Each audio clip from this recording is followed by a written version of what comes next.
Hello everyone, কেমন আছেন সবাই? সবাইকে স্বাগত জানাচ্ছি মিতুস কিচেনে। বরাবরের মতোই নতুন একটা রেসিপি নিয়ে চলে আসলাম।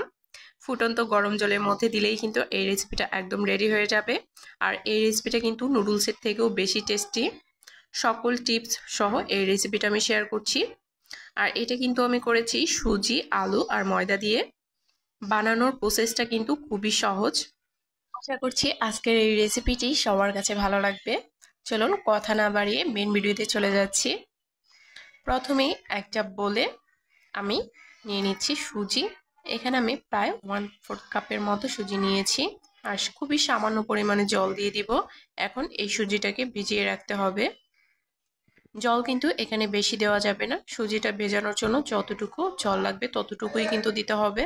আর এই সুজিটাকে ভিজিয়ে রাখতে হবে প্রায় 10 মিনিটের মতো। 10 মিনিট পরে কিন্তু সুজিটা হালকা একটু ফুলে উঠবে। আর তারপর আমি এখানে সিদ্ধ আলু গ্রেট করে দিচ্ছি। আমি এখানে 2টা আলু গ্রেট করে দিব।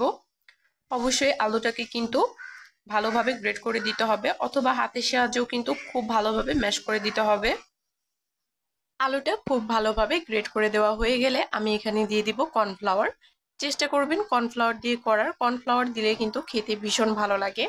আমার কাছে কর্নফ্লাওয়ারের পরিমাণটা খুবই অল্প ছিল, যার কারণে এখানে আমি মাত্র 2 চা চামচ দিয়েছি। আর কিন্তু আমি এখানে ময়দা দিয়ে দিয়েছি। ময়দা দিয়েও করা যাবে, তবে কর্নফ্লাওয়ার দিয়ে করলে কিন্তু খেতে বেশি ভালো লাগে। এখন সবগুলোকে আমি একসাথে খুব ভালোভাবে মিশিয়ে নিচ্ছি। আর এখানে কিন্তু আমি স্বাদ মতো লবণও দিয়ে দিয়েছি। আর এই ডোটা কিন্তু খুব বেশি শক্ত হবে না, আবার একবারে নরমও করা যাবে না, মাঝামাঝি পর্যায়ে রাখতে হবে। আর হাতে কিন্তু হালকা লেগে লেগে আসবে। হাতে সামান্য একটু তেল দিয়ে দিলে কিন্তু আর লেগে যাবে না। আর এটাকে খুব ভালোভাবে মথে নিতে হবে। তারপর কিন্তু এখান থেকে যে কোনো শেপ দিয়ে এই নাস্তাগুলো আপনারা বানিয়ে নিতে পারবেন খুব সহজেই। ডোটাকে কিন্তু আমি অনেক ভালো করে মথে নিয়েছি, প্রায় 5 মিনিটের মতো। আর তারপরে কিন্তু এখান থেকে আমি ডিজাইনটা করে নিব। আমি আজকে হালকা একটু লম্বাটে শেপের করে ডিজাইনগুলো করব।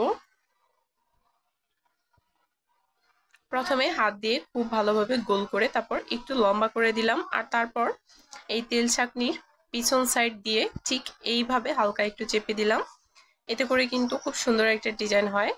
কিন্তু আমার এই ডিজাইনটা খুব বেশি ভালো লাগেনি, যার কারণে কিন্তু পরে আমি অন্যভাবে করব। আপনারা চাইলে কিন্তু এখানে অন্য কোনো ডিজাইনও করে নিতে পারেন, যেমন গোল শেপ দিয়ে দিতে পারেন অথবা চতুর্ভুজ। যেরকমটা আপনাদের পছন্দ সেরকমটাই কিন্তু বানিয়ে নিতে পারেন। এখানে সবগুলো বানিয়ে নিয়েছি, পরে কিন্তু আমি তেল ছাঁকনির সাহায্য নেইনি, আমি কিন্তু হাত দিয়ে এটা করেছি। আর এভাবেই কিন্তু আমার দেখতে বেশি সুন্দর লাগছিল।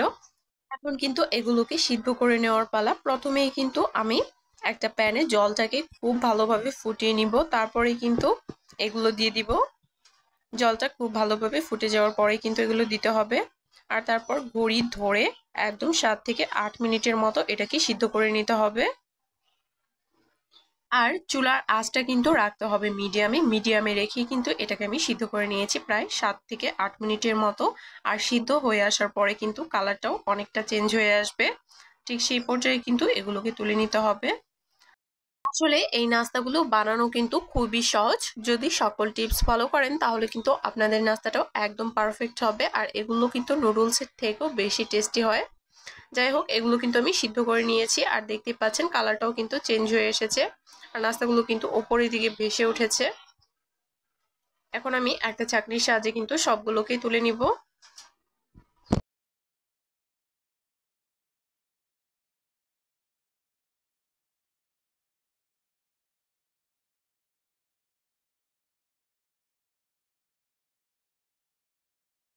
সবগুলো তোলা হয়ে গেলে আমি প্যানটাকে খুব ভালোভাবে ধুয়ে তারপর কিন্তু গরম করে নিব। তারপর এখানে দিয়ে দিব আমি সাদা তেল। খুবই সামান্য পরিমাণে তেলটা দিতে হবে। ফোড়নে দিয়ে দিয়েছি আমি জিরা, খুবই সামান্য পরিমাণ জিরা দিয়ে দিয়েছি। আপনারা চাইলে কিন্তু জিরাটা স্কিপ করতে পারেন। তারপর এখানে আমি দিয়ে দিয়েছি পেঁয়াজ কুচি আর মরিচ কুচি। পেঁয়াজ আর মরিচটাকে খুবই হালকা ভাবে এটাকে আমি ভেজে নিব।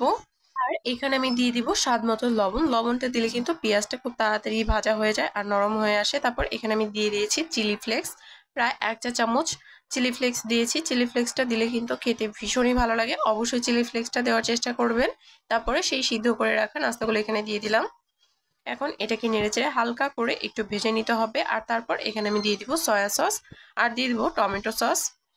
প্রায় 2 টেবিল চামচের মতো দিয়ে দিয়েছি সয়া সস, আর টমেটো সসও দিয়েছি প্রায় 2 টেবিল চামচ। এগুলোকে 2 মিনিটের মতো ভেজে নিলে কিন্তু একদম রেডি হয়ে যাবে। আর ভিডিওটি যদি ভালো লেগে থাকে তাহলে কিন্তু অবশ্যই চ্যানেলটি সাবস্ক্রাইব করে পাশেই থাকবেন। আর যারা অলরেডি করেছেন তাদেরকে অসংখ্য ধন্যবাদ। এই তো নাস্তাটা কিন্তু একদম রেডি। সবাই ভালো থাকবেন, দেখা হবে নতুন কোনো ভিডিওতে।